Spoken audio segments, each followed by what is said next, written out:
Would you believe that algebra starts with the same numbers you learned to count with as a kid? This is part 1 of our series on Algebra Foundations. Today, we're talking about natural numbers.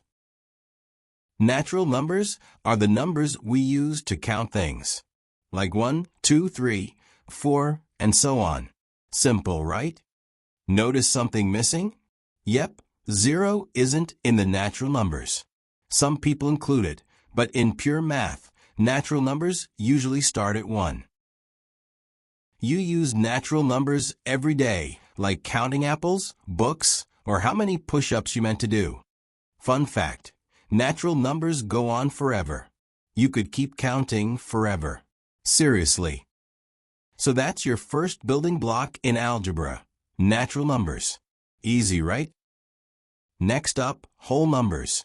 Subscribe and stick around for part 2.